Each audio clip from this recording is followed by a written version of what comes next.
খাস রাজধানীর বুকে কোর্টরুমের মধ্যে গ্যাং ওয়ার, শুট আউট, মৃত্যু।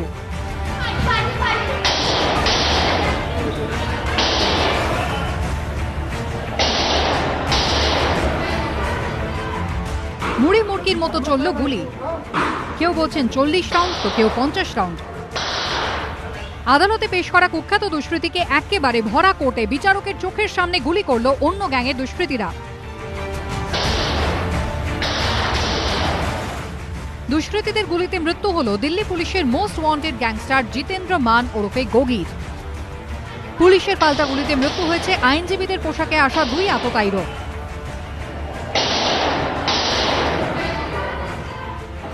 শুক্রবার ব্যস্ত সময়ে রাজধানী দিল্লির বুকে আদালতের মধ্যে এই ঘটনা হাড়হিম করে দেওয়ার জন্য যথেষ্ট। এটা দিল্লির রোহিণীর কোর্ট চত্বর এবং এখানে আজকে 207 নম্বর কোর্টের বাইরে গুলি চলেছে। মারা গেছেন 3 দুষ্কৃতী। শুক্রবার বেলা 12:30 দিল্লির রোহিণী আদালত চত্বরে আর 5টা দিনের মতোই তখন ব্যস্ততা তুঙ্গে। বিচারাধীন বন্দী অথবা গ্রেফতারের পর অভিযুক্তদের আদালতে পেশ করতে একের পর এক পুলিশের গাড়ি এসে ঢুকছে আদালত চত্বরে। এরকমই একটি গাড়িতে করে রোহিণী আদালতে আনা হয় কুখ্যাত গ্যাংস্টার জিতেন্দ্র মান ওরফে কুখ্যাত দুষ্কৃতী গোগিকে। আর এই খুনের ঘটনাতেই উঠে আসছে টিল্লু গ্যাংয়ের নাম।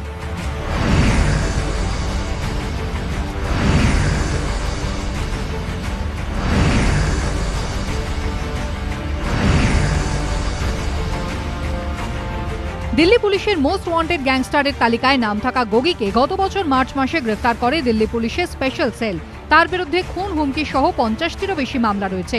সেই রকমই একটি মামলায় হাজির করার জন্য শুক্রবার দিল্লির তিহাড় জেল থেকে রোহিণী আদালতে নিয়ে আসা হয় জিতেন্দ্র মান ওরফে গোগিকে। আদালতে আসার পর গোগিকে নিয়ে যাওয়া হয় 207 নম্বর কোর্টরুমে, যেখানেই এদিনের শুট আউটের ঘটনা ঘটে। 207 নম্বর কোর্টরুমে তখন নিজের আসনে বসেছিলেন বিচারক গগনদীপ সিং। তাঁর সামনে কাঠগড়ায় তোলা হয় গোগিকে। প্রত্যক্ষদর্শীদের দাবি ঠিক তখনই দিল্লি পুলিশের মোস্ট ওয়ান্টেড গ্যাংস্টারের খাতায় নাম থাকা গোগিকে লক্ষ্য করে পরপর 3টি গুলি চালায় আইনজীবীর পোশাকে আদালত কক্ষে হঠাৎ করে ঢুকে পড়া 2 দুষ্কৃতী। আততায়ীরা খুব সামনে থেকে গুলি করায় 3টি বুলেটই গেঁথে যায় জিতেন্দ্র মান ওরফে গোগির বুকে। রক্তাক্ত অবস্থায় মাটিতে লুটিয়ে পড়েছে সে। उन्होंने 3 गोलियां लगातार गोगी को मारी हैं।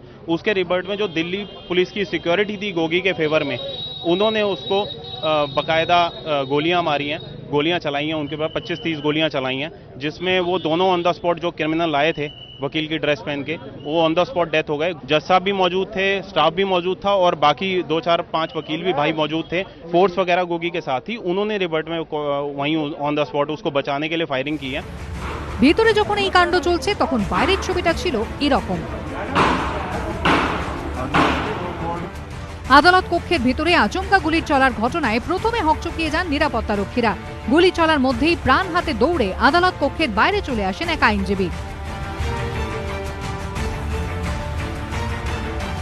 এরই মধ্যে আততায়ীদের লক্ষ্য করে পাল্টা গুলি চালায় দিল্লি পুলিশের স্পেশাল সেল।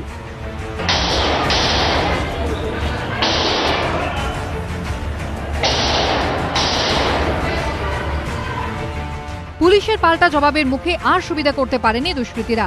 গুলিতে ঝাঁঝরা হয়ে যায় 2 হামলাকারী।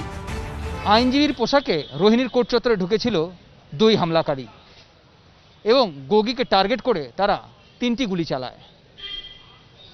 কোর্ট চত্বর তখন আতঙ্কিত হয়ে যায়। মানুষ এদিক থেকে ওদিক দৌড়চ্ছিলেন এবং সেই সময় দিল্লি পুলিশের জওয়ানরা পাল্টা গুলি চালান। সেখানে মৃত্যু হয় 2 হামলাকারী। मतलब किसी आपस में गैंग बार है, उनको इनपुट था, उसका वेट कर रहे थे। जैसे वो कोर्ट के अंदर गया, मुश्किल से 5 मिनट के अंदर दरवाजे उसके गेट हमारे को कवर्ड है, क्यों पॉक्सो कोर्ट है, स्पेशल कोर्ट है, अलग से बनाया हुआ है। उसमें ये गेट बंद रहता है, ये गेट को खोल के कोई जा सकता है। ऐसा नहीं खुला ओपन कोर्ट हो सीधे आप अंदर चले जाओ सीधे अटैक करो, ऐसा नहीं। ये गेट बंद रहता है, एक अपने आप बंद हो जाता है। जैसे वो आया है 5 मिनट उन्होंने वेट किया है, जब उन्हें लगा कि यही गोगी है उसके बाद उन्होंने सीधे अटैक करा। पुलिस ने कितने राउंड फायरिंग की होगी? पुलिस ने मे बी समथिंग 40। গুলিতে আহত হন এক ট্রেনি আইনজীবীও। সূত্রের খবর তাঁর পায়ে গুলি লেগেছে। जितेंद्र गोगी नाम का एक ऑर्गेनाइज्ड गैंग का गैंगस्टर है जो एक्सटॉर्शन का रैकेट चलाता था। उसको पुलिस ने कुछ दिन पहले पकड़ा था, आज उनका प्रोडक्शन डेट था कोर्ट में। आज जब इनको प्रोड्यूस किया गया था तो इनका जो राइवल्स है वो लॉयर्स की यूनिफॉर्म पहन के आए थे, उन्होंने गोली चलाई जिसमें ये घायल हुए हैं, उनको ले गए हॉस्पिटल में। तो जिन लोगों ने गोली चलाई थी पुलिस ने स्विफ्टली मूव करते हुए इन दोनों को वहीं पे मार गिराया है। पुलिस की कार्रवाई काफी स्विफ्ट थी और अच्छी थी। इतना मैं जरूर कहूंगा कि हम इस चीज का हमें अंदेशा है कि एक दूसरे के ऊपर ये लोग अटैक करते हैं, तो पुलिस सतर्क जरूर थी। পুলিশ সূত্রে খবর, যে দুজন আইনজীবীর পোশাকে এসে কোর্টরুমে ঢুকে গুলি চালায় তাদের নাম মরিস ও রাহুল। এরা দুজনেই গোগির প্রতিপক্ষ টিল্লু গ্যাংয়ের সদস্য। পুলিশের গুলিতে এদিন ঝাঁঝরা হয়ে গিয়েছে দুজনের শরীর। একে দেশের রাজধানী, তার উপর আদালত, সেখানে কড়া নিরাপত্তা থাকবে এটা বলাই বাহুল্য। কিন্তু তা সত্ত্বেও কি করে এত বড় ঘটনা ঘটে গেল? কি করে আদালত কক্ষের ভেতরে অস্ত্র নিয়ে ঢুকে পড়ল দুষ্কৃতীরা? কেন্দ্রীয় স্বরাষ্ট্র মন্ত্রকের অধীনস্থ দিল্লি পুলিশের ভূমিকা নিয়ে প্রশ্ন তুলছেন আইনজীবীরা। कोर्ट रूम के अंदर जाने से पहले रादर जब कोर्ट में हम एंटर करते हैं वहाँ पे पुलिस पर्सनल बैठे होते हैं। ये उनकी ड्यूटी बनती है कि वो उस पर चेक करें, चाहे वो एडवोकेट ही क्यों ना हो। अगर उनको किसी पे शक है तो वो उनको रोकना चाहिए उनको। पर लेकिन इस तरीके के इंसिडेंट क्योंकि बार बार हो रहे हैं, ये दर्शाता है कि वहाँ के सिक्योरिटी पर्सनल बिल्कुल भी अपने काम में सतर्कता नहीं बरत रहे हैं और उनकी लापरवाही की वजह से ऐसे इंसिडेंट हो रहे हैं।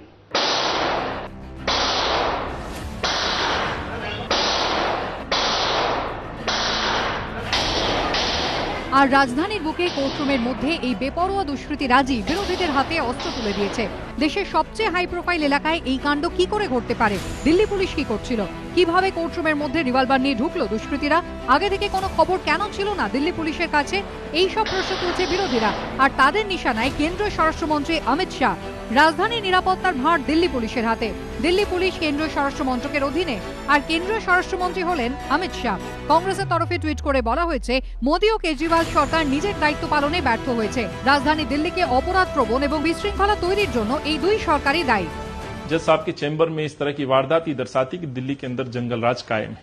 और ये बात हम बार बार बोल रहे हैं, दिल्ली के अंदर यदि हम बढ़ते हुए अपराधों की बात करें 2015 से 2019 के बीच में लगभग 57% अपराधों की बढ़ोतरी हुई। ये अपराध है हत्या, डकैती, लूटपाट, फिरौती जैसे अपराध। महिलाओं के अपराध की हम बात करें जिसमें रेप और हत्या के मामले 36% की बढ़ोतरी दिल्ली में हुई। लेकिन दिल्ली के ना मुख्यमंत्री बोलते हैं ना देश के गृह मंत्री बोलते हैं। आखिर इस पर जवाब कौन देगा? আজকেও তো কোর্টে দিল্লিতে গুন্ডামি করতে গিয়ে কোর্টে যারা গেছে বিচারের জন্য 3 জন গুলিতে মারা গেছে। ইউপিতে কোনো আইন আছে না বিহারে কোনো আইন আছে? देश में हम कई बार देखते हैं जो हताश और निराश राजनीतिक दल हैं वो प्रत्येक मसले पर राजनीति के लिए तत्पर रहते हैं। वास्तविकता ये है कि इस तरह की घटना के लिए कोई भी, हम हमेशा कहते हैं कि दुर्भाग्यपूर्ण घटनाएं हैं। हमने कभी भी इस तरह की घटनाओं को हमेशा कंडम करने का प्रयास किया है। जैसी स्थितियां साफ होती हैं, जानकारियां आती हैं, आपको हम बेहतर तरीके से सारी चीजों को लोग हैं दिल्ली पुलिस में भी सवाल उठा रहे, गृह मंत्रालय। अब देखिए, सवाल उठाने वालों के लिए मैं कुछ कह नहीं सकता, लेकिन मैं आपको विश्वास दिलाता हूं जैसे ही स्थितियां साफ होंगी जो भी दोषी होगा उसके विरुद्ध कार्रवाई होगी। আলিপুর কোর্ট আছে, তার পাশেই তো আপনারা থাকেন। যখন আইনের শাসন থাকে না, যখন গুন্ডা রাজ কায়েম হয়, যখন মস্তান রাজ কায়েম হয়, তখন তার কি পরিণতি? আজকে দিল্লিতে রোহিণী কোর্টে দিনের বেলায় উকিল সেজে বন্দুকবাজ ঢুকে গুলিগুলা চালিয়েছে। আইনের শাসন নেই। আম আদমি পার্টির শীর্ষ নেতা সঞ্জয় সিং টুইট করেছেন, দেশের রাজধানীতে এত বড় ঘটনা, ন্যায়ালয়ে গুলির শব্দ, কেন্দ্রীয় স্বরাষ্ট্রমন্ত্রী অমিত শাহ এখন কোথায়? I think obviously it is Delhi police. Every security in Delhi is responsibility of Delhi police.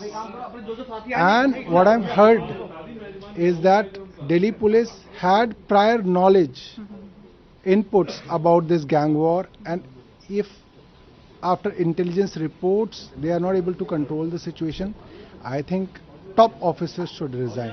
একে বলে উল্টা চোর কোতোয়াল কো ডাটে।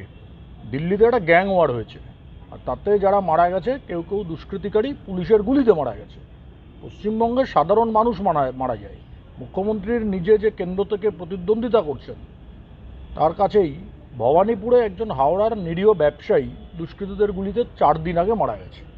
প্রত্যেক দিন পশ্চিমবঙ্গে খুনোখুনির খবর আসে। কাজেই দিল্লির ঘটনাকে দেখিয়ে পশ্চিমবঙ্গের আইন শৃঙ্খলা খুব ভালো, যারা এটা দাবি করছেন তারা ঠিক করছেন না। যেখানে এই ভয়ঙ্কর ঘটনা ঘটেছে সেই রোহিণী আদালত থেকে সংসদ ভবনের দূরত্ব মাত্র 16.5 কিলোমিটার। প্রায় একই দূরত্বে রয়েছে নর্থ ব্লক, যেখানে কেন্দ্রীয় স্বরাষ্ট্রমন্ত্রী অমিত শাহ বসেন। রাষ্ট্রপতি ভবনও রোহিণী আদালত থেকে 16 কিলোমিটার দূরে। এত গুরুত্বপূর্ণ এলাকায় আদালতে আগ্নেয়াস্ত্র নিয়ে ঢোকা, তারপর আদালত কক্ষেই গুলি চালানো, হত্যা। দিল্লি পুলিশ কমিশনার রাকেশ আস্থানা জানিয়েছেন, পুলিশের পাল্টা গুলিতে মৃত্যু হয়েছে 2 হামলাকারী। তারাও ছিল মোস্ট ওয়ান্টেড লিস্টে, যার মধ্যে একজনের ওপর 50,000 টাকার পুরস্কারও ছিল।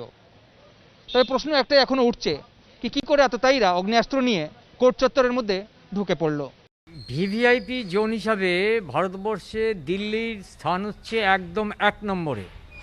যেখানে এই ঘটনা ঘটেছে সেই ঘটনাটি আমাদের চোখে আঙুল দিয়ে দেখিয়ে দিল যে এখানে নিরাপত্তা কিন্তু ঘাটতি আছে। এই নিরাপত্তাটা যেভাবে আজকে বিঘ্নিত হয়েছে, এটা যে আরও অনেক বড় কিছু ঘটনা ঘটেনি সেটা আমাদের সৌভাগ্য। দিল্লি পুলিশের চোখে এটা একটা আই ওপেনার। দিল্লি পুলিশ যদি এই ঘটনা থেকে সলিড শিক্ষা না নেয় তাহলে আমাদের দেশে কিন্তু অনেক বড় দুর্ভোগ ওয়েট করে আছে। এইভাবে যদি আদালত কক্ষের মধ্যে যে কেউ প্রবেশ করতে পারেন, মিনিমাম ফ্রিস্কিং, যেটা ফিজিক্যাল ফ্রিস্কিং করলে বোঝা যেতে পারে যে কোনো মেটাল ডিটেক্টর চেক করলে বোঝা যাবে কোনো অস্ত্র আছে কি নেই, এটুকু তো করা যেতে পারে। যেটা নিশ্চিত করা যেতে পারে যে প্রত্যেকটা আদালত তো একটা মেন গেট, তারপরে আর একটা গেট, তারপরে গিয়ে আদালত কক্ষের একটা ঘর, ফলে 3টে জায়গাকে তাকে টপকে সেখানে পৌঁছাতে হচ্ছে। এই ত্রিস্তরীয় নিরাপত্তা যেখানে থাকে সেখানে পৌঁছে গেলেন কিভাবে তারা? গ্যাং ওয়ার, একসময় মুম্বাইয়ের বুকে বারবার শোনা যেত এই শব্দ, যা বারবার উঠে এসেছে বলিউডি ছবির পর্দায়।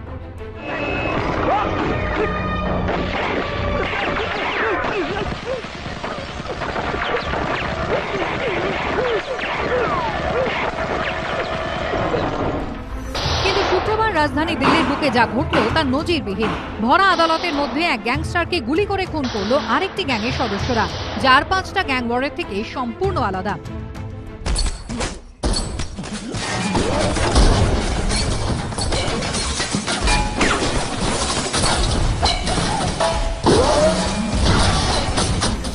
কারণ রাস্তায় শুট আউটের কথা শোনা গেলেও আদালত কক্ষের মধ্যে বিচারকের সামনে গুলি করে খুন করার মতো দুঃসাহসী কাণ্ডের কথা সচরাচর শোনা যায় না। আর এবার সেটাই ঘটল খাস দিল্লির বুকে। আমেরিকার কুখ্যাত মাফিয়া কারমাইন গালান্তের সেই বিখ্যাত উক্তি, কেউ কোনোদিনও আমাকে মারতে পারবে না, কারো সাহস হবে না। চূড়ান্ত আত্মবিশ্বাসে ভরপুর কুখ্যাত গ্যাংস্টার জিতেন্দ্র গোগির ধারণাও ছিল তেমনটাই। কিন্তু শুক্রবার ভর দুপুরে দিল্লির রোহিণী আদালতে যা ঘটল তা মেরুদণ্ড দিয়ে ঠান্ডা স্রোত বইয়ে দেওয়ার জন্য যথেষ্ট। কালো কোটের আড়ালে আইনজীবীর ছদ্মবেশে আততায়ীদের রিভলভার থেকে পরপর ছুটে আসা বুলেট ঝাঁঝরা করে দেয় গোগিকে, একেবারে ইজলাসের মধ্যে, বিচারকের চোখের সামনে। কিন্তু কে এই গোগি? কেনই বা তার প্রতি এই চরম জিঘাংসা? রাজধানীর বুকে এইভাবে হাড়হিম করা হত্যাকাণ্ড কেনই বা ঘটল? এবিপি আনন্দর অন্তর্তদন্তে উঠে এসেছে একের পর এক রোমহর্ষক তথ্য। আজকের গোগি তখনও গোগি হয়নি, সেই সময়ের কথা। 1991 সালে দিল্লির আলিপুর গ্রামে জন্ম জিতেন্দ্র মানের। বাবা ছিলেন বেসরকারি সংস্থার ঠিকাদার। স্কুল জীবনের পড়া শেষ হওয়ার পরে দিল্লি শ্রদ্ধানন্দ কলেজে ছেলেকে ভর্তি করে দেন মেহের সিং। জীবনের মোড় ঘুরে যায় তারপরে। সাধারণ পরিবারের ছেলে পড়াশোনা করে ভালো চাকরি করবে, এইটাই তো থাকে সব মধ্যবিত্ত পরিবারের স্বপ্ন। কিন্তু দিল্লি ইউনিভার্সিটির ছাত্র জিতেন্দ্র মান কিভাবে হয়ে উঠল গ্যাংস্টার, তার পেছনে রয়েছে প্রতিহিংসা এবং প্রতিদ্বন্দ্বিতার ইতিহাস। শ্রদ্ধানন্দ কলেজে ছাত্র রাজনীতির সঙ্গে জড়িয়ে পড়ে জিতেন্দ্র। ততদিনে ছাত্র সংসদের নির্বাচনও চলে এসেছে। সেই সময় বেশ কয়েকবার বিপক্ষ শিবিরের ছাত্র নেতাদের সঙ্গে জিতেন্দ্রদের গোষ্ঠীর সংঘর্ষ হয়। বিপক্ষ শিবিরের ছাত্র নেতাদের মধ্যেই ছিল সুনীল ওরফে টিল্লু। জিতেন্দ্র গোগি ভার্সেস সুনীল পেহলবান ওরফে টিল্লু দৈরথ শুরু হয়েছিল কলেজ ক্যাম্পাস থেকেই। অভিযোগ উঠে কি টিল্লুর এক ঘনিষ্ঠকে খুন করেছে গোগির গ্যাং, এবং তারপরেই একসময় যারা বন্ধু ছিলেন তারা হয়ে ওঠে পরস্পরের জানি দুশ্মন। কলেজের ছাত্র ভোটে টিল্লু শিবিরের কাছে হেরে যায় জিতেন্দ্র শিবিরের প্রার্থী। এরপর দফায় দফায় উত্তপ্ত হয়ে ওঠে শ্রদ্ধানন্দ কলেজের ক্যাম্পাস। কিন্তু যত সময় গড়িয়েছে ক্যাম্পাস থেকে শুরু হওয়া সেই শত্রুতা শেষ হয়নি। উল্টে একদা একই গ্রামের দুই বন্ধু জিতেন্দ্র আর সুনীলের মধ্যে রেষারেষি চরমে পৌঁছয়, যে অধ্যায় শেষ হয় জিতেন্দ্র আর সুনীলের গ্যাংস্টারে পরিণত হওয়ার মধ্যে দিয়ে। খুন করেই অপরাধ জগতে প্রবেশ, তারপরে জিতেন্দ্র গোগির নামের সামনে যেন মামলার পাহাড়, কখনো রাহাজানি, কখনো অপহরণ, কখনো মুক্তিপণ এবং কখনো গ্যাংওয়ার। দিল্লি হরিয়ানা বর্ডারে একটা সময়ে জিতেন্দ্র গোগির গ্যাং প্রায় ত্রাস হয়ে উঠেছিল। দুই গ্যাংস্টারের মধ্যে আকচাকচি চলছিলই। এরই মধ্যে 2015 সালে হরিয়ানার সোনিপতে পুলিশের হাতে ধরা পড়ে যায় টিল্লু। জানা যায় জেলে থাকাকালীন টিল্লুকে শেষ করে দেওয়ার ছক কষেছিল গোগি, কিন্তু তার আগেই গোগি গ্রেফতার হয় হরিয়ানা পুলিশের সিআইএ বা ক্রিমিনাল ইনভেস্টিগেশন এজেন্সির হাতে। তাকে তুলে দেওয়া হয় দিল্লি পুলিশের হাতে। পুলিশের চোখে ধুলো দিতে এক্সপার্ট ছিল জিতেন্দ্র গোগি, সে কারণেই তাকে ধরিয়ে দেওয়ার জন্য তার উপর 7 লক্ষ টাকা আর্থিক পুরস্কারও ঘোষণা করেছিল পুলিশ। শেষ পর্যন্ত ওভার কনফিডেন্সেরই পতনের কারণ হলো জিতেন্দ্র গোগির। 2016 সালে গোগিকে একটি মামলার জন্য দিল্লির তিহার জেল থেকে নিয়ে যাওয়া হচ্ছিল হরিয়ানার নরওয়ানায়। মাঝপথে সে পুলিশের চোখে ধুলো দিয়ে পালায়, যদিও তার 4 সঙ্গী জাতীয় স্তরের বক্সার দীপক পাহাল আর ক্রীড়াবিদ পরভিন পান্ধিকে পুলিশ গ্রেফতার করে। হিন্দি ফিল্মে বিখ্যাত ডায়লগ আছে, ডন কো পকড়না মুশকিল হি नहीं, কিন্তু পুলিশের কাছে নামুমকিন বলে কিছু হয় না। 5 বছর ধরে গোগির তালাশি করছিল দিল্লি পুলিশ। গত বছর মার্চ মাসে ফেসবুকে আড়ি পাতেই তার সন্ধান পায় দিল্লি পুলিশ এবং তারপরেই তাকে জালে ধরতে সফল হয় দিল্লি পুলিশের স্পেশাল টিম। পুলিশ সূত্রে জানা যায় জেলে থেকেও একাধিকবার টিল্লু গ্যাংকে নিকেশ করার ছক কষেছিল গোগি, কিন্তু সফল হয়নি। তবে জেলে বসে অপরাধ জগতের রাজ্যপাট সে চালিয়ে গেছে নিজের মতো করে। কখনো গায়িকা হর্ষিতা দাহিয়া, কখনো গ্যাংস্টার বীরেন্দ্র মান, তো কখনো পবন আঁচল ঠাকুর। একের পর এক হত্যা মামলায় গোগির নাম জড়িয়েছে।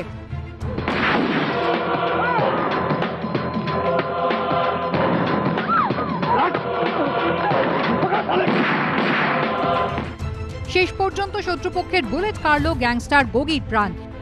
দিল্লি পুলিশের মোস্ট ওয়ান্টেড লিস্টে সবথেকে উপরে ছিল জিতেন্দ্র গোগির নাম। পুলিশ তাকে অ্যারেস্ট করতে সফলও হয়, কিন্তু শেষে গিয়ে আজকে রোহিণী কোর্ট চত্বরের মধ্যেই শুট আউটে মারা গেল সেই জিতেন্দ্র গোগি। আর গ্যাংস্টার গোগি হত্যায় যে গ্যাংয়ের নাম উঠে আসছে সেই টিল্লু গ্যাংয়ের মাথা টিল্লু এখন হরিয়ানার সোনিপত জেলে বন্দী।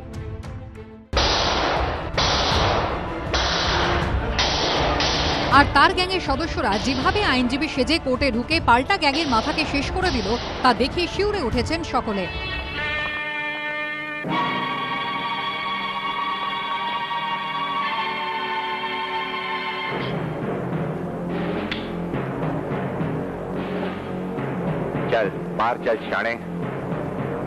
আইনজীবীদের পোশাক পরে আদালত চত্বরে এসে দুষ্কৃতী হামলার ছবি হিন্দি ছবিতে দেখা গেছে।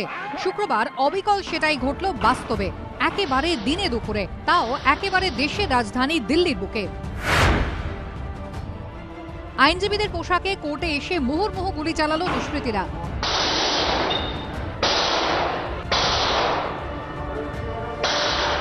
বিচারকের 1 মিটার দূরে দাঁড়িয়ে এক গ্যাংয়ের পান্ডাকে গুলিতে ঝাঁঝরা করে দিল আরেক গ্যাং।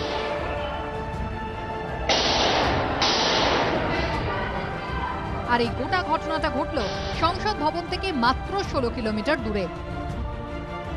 দিল্লি মানে দেশের রাজধানী, সেখানকার আইন শৃঙ্খলা কেন্দ্রীয় স্বরাষ্ট্র মন্ত্রকের হাতে।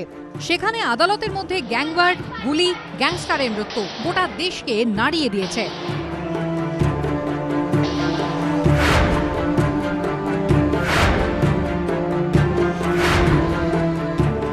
13ই জুলাই দিল্লির দ্বারকা আদালত চত্বরে এক ব্যক্তিকে গুলি চালিয়ে খুন করা হয়। দিল্লি পুলিশ জানায় মৃত ব্যক্তির নাম উপকার। মামলার শুনানিতে তিনি আদালতে এসেছিলেন। আদালতের 444 নম্বর চেম্বারে আইনজীবীর সামনেই তাকে লক্ষ্য করে গুলি চালায় এক দুষ্কৃতী। গুলি খেয়ে লুটিয়ে পড়েন উপকার। হুড়োহুড়ির মধ্যে সেখান থেকে পালায় আততায়ী। এর আগে 2019-এর 7ই মে দিল্লি সাকেত আদালতের অদূরে প্রিন্স নামে এক ব্যক্তিকে এভাবেই গুলি চালিয়ে খুন করা হয়। দিল্লি পুলিশ সূত্রে দাবি করা হয় সেটাও ছিল গ্যাংওয়ারেরই ঘটনা। একাধিক মামলায় অভিযুক্ত প্রিন্স সেদিন শুনানির জন্য সাকেত আদালতে গেছিলেন। শুনানির পর আদালত থেকে বেরিয়ে তিনি কাছেই একটি মলের দিকে যাচ্ছিলেন। তখনই আচমকা তার সামনে এসে ব্রেক কষে একটা বাইক।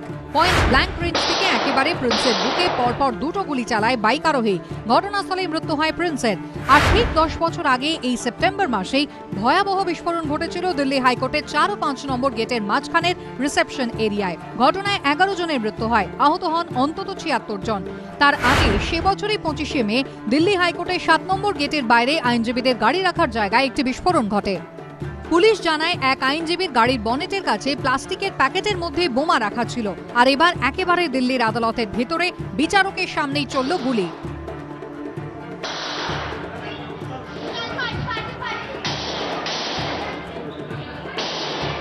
গোটা ঘটনায় প্রশ্নের মুখে পড়েছে কেন্দ্রীয় সরকারের অধীন দিল্লি পুলিশ। দিল্লি বার কাউন্সিলের তরফ থেকে জানানো হয়েছে এই ধরনের ঘটনা আগেও হয়েছে, তারা পুলিশকে জানানো সত্ত্বেও কিছু হয়নি। নিরাপত্তা নিয়ে তারা আজকেও একই প্রশ্ন তুলছেন এবং দিল্লি পুলিশকে নিয়ে তারা একই প্রশ্ন আজকেও করছেন। শুক্রবারের ঘটনার পর নিম্ন আদালতের নিরাপত্তা নিয়ে ক্ষোভ উগরে দিয়েছেন আইনজীবীরা।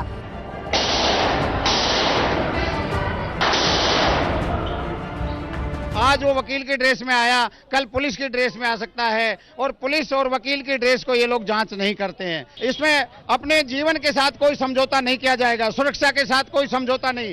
यहाँ पे जो 2 मशीन है, स्कैनर मशीन, वो दोनों खराब पड़ी है और वहाँ पे पुलिस की ड्यूटी लगती है, लेकिन फॉर्मेलिटी के लिए, केवल दिखावे के लिए मशीन है, वो चालू नहीं है। इसलिए ये सुरक्षा की बहुत बड़ी खामी है। রাজধানীর বুকে এই ভয়ঙ্কর ঘটনা যখন দেশ জুড়ে শোরগোল ফেলে দিয়েছে, তখন বাংলা ব্যস্ত ভবানীপুরের উপনির্বাচন ঘিরে। নির্বাচনী প্রচারের শুরু থেকে প্রতিটা ভোটারকে ভোটের দিন বাড়ি থেকে বেরিয়ে ভোট দেওয়ার আহ্বান জানাচ্ছেন তৃণমূল প্রার্থী মমতা বন্দ্যোপাধ্যায়। বারবার বোঝাচ্ছেন কেন তার মুখ্যমন্ত্রী পদে থাকার জন্য ভবানীপুরের উপনির্বাচন গুরুত্বপূর্ণ। শুক্রবার ভবানীপুরের ভোট নিয়ে আরও এক ধাপ এগিয়ে গিয়ে তাৎপর্যপূর্ণ মন্তব্য করেছেন তিনি। ভবানীপুর যদি থেমে যায় তাহলে ভারতবর্ষটাও আগামী দিন জয় করা যাবে না। ভারতবর্ষটাকেও এগিয়ে গিয়ে সাধারণ মানুষের পাশে দাঁড়িয়ে আমাদের লড়াইটা করতে হবে। এর আগে বলেছিলেন নন্দীগ্রাম হেরে গেলে ভারতবর্ষ হেরে যাবে। ওনার মধ্যে কনফিডেন্সের অভাব রয়েছে। ভবানীপুরে উনি প্রতিদ্বন্দ্বিতা করছেন, কিন্তু হারার ভয় আছে যথেষ্ট। যেভাবে উনি এর সঙ্গে লোকসভা নির্বাচনকে যুক্ত করছেন, মানুষ তো এত মূর্খ নয়। ভবানীপুরের সঙ্গে ভারতবর্ষের হারার কি সম্পর্ক আছে? এমনকি রাজ্যেরও হারার সম্পর্ক নেই। মুখ্যমন্ত্রী যদি পরাজিত হন ভবানীপুরে, তৃণমূলের অন্য কেউ মুখ্যমন্ত্রী হবেন। রাজ্যের মুখ্যমন্ত্রী পদের টিকে থাকার জন্য লড়ছেন। ভবানীপুরের ভোটে ফিরে ফিরে আসছে নন্দীগ্রাম তরজাও। বিজেপির অভিযোগে চক্রান্তের অভিযোগে সরব হলেন তৃণমূল প্রার্থী মমতা বন্দ্যোপাধ্যায়। আর আমার ফোন আপনার ফোন সব পেগাসাসে চলে গেছে। পেগাসাস মানে ডেঞ্জারাস, কারণ এরা করতে পারে না এমন কোনো কাজ নেই। প্রথমে বিজেপির পরিকল্পনা ছিল ওকে ফিজিক্যালি চোট করে দাও, আর ফিজিক্যালি চোট না করতে পারলে ও যাতে কিছুতেই বাংলায় না আসতে পারে, সবাইকে আমরা মেনে নিতে পারি, আন্ডারস্ট্যান্ডিং করতে পারি, কিন্তু ও বোঝাপড়া করে না, ও মাথা নত করে না, ওকে এনি হাও হারাতে হবে, এটা হচ্ছে ওদের টার্গেট। পেগাসাস একটা ডেড ইস্যু, এটা তুলে বিরোধীরা বাদল অধিবেশনকে বিপর্যস্ত করার একটা চক্রান্ত করেছিল, সেটা দেশের মানুষ বুঝেছেন। তৃণমূলের রাজত্বে তৃণমূলেরই নেতারা নিজেদের মধ্যে হোয়াটসঅ্যাপে কথা বলেন। সরকারি আধিকারিকরা আমাদের সঙ্গে যখন কথা বলতে চান, বলছেন হোয়াটসঅ্যাপে কল করবেন। তো যাদের নিজেদের দল এবং নিজের প্রশাসনের ওপরেই কোনো আস্থা নেই, তারা এসব ফোন ট্যাপিংয়ের কথা কেন বলছে? রাজ্যে কয়লাকাণ্ডের তদন্ত করছে সিবিআই ও ইডি। তৃণমূল সাংসদ অভিষেক বন্দ্যোপাধ্যায় ও তাঁর স্ত্রী রুজিরাকে দিল্লিতে জিজ্ঞাসাবাদের জন্য সমন করেছে এনফোর্সমেন্ট ডিরেক্টরেট। আইনি লড়াই চলছে দিল্লি হাইকোর্টে। অন্যদিকে নারদকাণ্ডে রাজ্যের 2 মন্ত্রী ও 1 বিধায়কের বিরুদ্ধে চার্জশিট দিয়েছে ইডি। মমতা বন্দ্যোপাধ্যায়ের অভিযোগ, স্রেফ রাজনৈতিক স্বার্থে কেন্দ্রীয় এজেন্সিগুলিকে ব্যবহার করছে বিজেপি। সিপিএম কত বছর রাজনীতি করেছে বাংলায়? 34 বছর। কত অন্যায় করেছে? আজ পর্যন্ত একটা সিবিআই কেস হয়েছে, একটা ইডি কেস হয়েছে? আপনারা বলুন, সাধারণ মানুষ কিচ্ছু করেনি। কংগ্রেসীদের বিরুদ্ধে হ্যাঁ চিদম্বরমের গায়ে হাত দিয়েছে, কিন্তু মেন লোকের গায়ে তো হাত দেয়নি। আর আজকে আমাদের পার্টির কে বাদ আছে? যে পার্টিটা সবচেয়ে সৎ, সবচেয়ে নির্ভীক, সবচেয়ে সাহসিকতার সাথে লড়াই করে, সেই পার্টি সবাই। বিজেপিকে আক্রমণ করতে গিয়ে কৃষি আইন, পেট্রোপণ্যের মূল্যবৃদ্ধি, পেগাসাস, পিএম কেয়ার্স ফান্ড, একের পর এক জাতীয় ইস্যুকে হাতিয়ার করেন মমতা। এখানে একজন মন্ত্রী এসছেন প্রচার করতে, তিনি নাকি আবার গ্যাস মন্ত্রী। ভবানীপুরে এসছেন গ্যাস মন্ত্রী, আপনাদের গ্যাস দেবেন আরো। দেখুন, chief minister relief fund audit হয়, জনগণকে দেওয়া হয় পাবলিক মানি। পিএম কেয়ার্স ফান্ড হলো কোভিডের জন্য, কালকে হাইকোর্টে বলেছে ওটা গভর্নমেন্টের নয়, তাহলে ওখানে তো সরকারি কর্মচারীরা টাকা দিয়েছে। সিএসআর ফান্ডে সবাই টাকা দিয়েছে, কয়েক লক্ষ কোটি টাকা জমা হয়েছে। কি চলছে দেশে আমি কিছু বুঝতে পারছি না। আজকে কৃষকরা 1 বছর ধরে পাঞ্জাবে হরিয়ানায় পড়ে আছে। 3টে বিলগুলোকে উইথড্র করতে হবে, এটা আমরা অনেক দিন ধরে বলছি। একটা কথা তোমাদের কানে যাচ্ছে না, নোটবন্দি করলে লাভটা কি হলো? যদি তারা কোনো অডিট কোথাও করাতে চান, করার দাবি করতেই পারেন, অডিট করতে তো কোনো অসুবিধা নেই। পদ্ধতিগত বিষয় থাকলেও ভারত সরকারের কাছে আবেদন করতে পারেন। আর যেহেতু বিষয়টা বিচারাধীন, আমাদের পক্ষে নির্দিষ্ট করে কিছু বলা উচিত না। পরবর্তী যা আদালত সিদ্ধান্ত দেবেন সে অনুসারে নিশ্চয়ই সরকার ব্যবস্থা নেবে। ভবানীপুর উপনির্বাচনের আর বাকি 1 সপ্তাহ, ক্রমশ চড়ছে নির্বাচনী প্রচারের উত্তাপ। একেবারে পিং পং বলের মতো খেলা চলছে। মমতা বন্দ্যোপাধ্যায় বলছেন যে হরদীপ সিং পুরী কেন্দ্রীয় পেট্রোলিয়াম মন্ত্রী পেট্রোল ডিজেল গ্যাসের দাম কমাবেন কিনা, উল্টো দিকে একেবারে উল্টো কোর্ট থেকে এই কোর্টে বল পাঠিয়ে দেওয়া হচ্ছে শ্রেয়াশিস দা। তিনি বলছেন যে জিএসটির অধীনে আনতে গেলে সব থেকে জোরালো প্রতিবাদটা এই রাজ্য থেকে করা হয়। শ্রেয়াশিস দার সময় শুরু এখন। পেট্রোল ডিজেলের মূল্যবৃদ্ধি তো ঠিক আজকের দিনের প্রশ্ন নয়, এটা বিজেপি কেন্দ্রীয় সরকারে আসার পর থেকে এত দ্রুত গতিতে পেট্রোল ডিজেলের মূল্য বৃদ্ধি হয়েছে যে আজকে সেটা 100 টাকা ছুঁই হয়ে গেছে এবং গত 7 বছরে প্রায় 7 লক্ষ কোটি টাকার ওপরে কেন্দ্রীয় শুল্ক শুধু এই পেট্রোল ডিজেলের ওপর থেকে কেন্দ্রীয় সরকার সংগ্রহ করেছে। আমরা বলেছিলাম 1 লিটার পেট্রোলের উপরে প্রায় 32 টাকার উপরে শুল্ক এই কেন্দ্রীয় সরকার গ্রহণ করে। আমরা ওর জন্য বারবারই বলেছিলাম সেখান থেকে কিছু ছাড় দিলে তবে পেট্রোল ডিজেলের দাম বৃদ্ধির ক্ষেত্রে দামের ক্ষেত্রে মানুষ কিছুটা সুরাহা পায়। আজকে ওরা জিএসটির কথা বলছে, জিএসটি লাগু হবে কি না সেটা তো শুধু পশ্চিমবঙ্গের বিষয় নয়, এটা বিভিন্ন স্টেটের বিষয়, অন্যান্য স্টেটের বিষয়। সেটা দিয়ে পশ্চিমবঙ্গকে এই ইস্যু থেকে কেন্দ্রীয় সরকার পাশ কাটিয়ে গেলে হবে না, যেটা হয়নি। কেন্দ্রীয় সরকার প্রত্যেক রাজ্যকে চিঠি দিয়েছে যে আপনারা একেবারে আহ্বান জানানো হয়েছে যে ফ্রেম করুন, টাইমলাইন ফ্রেম করুন যে কবের মধ্যে জিএসটির আন্ডারে আনা যায়।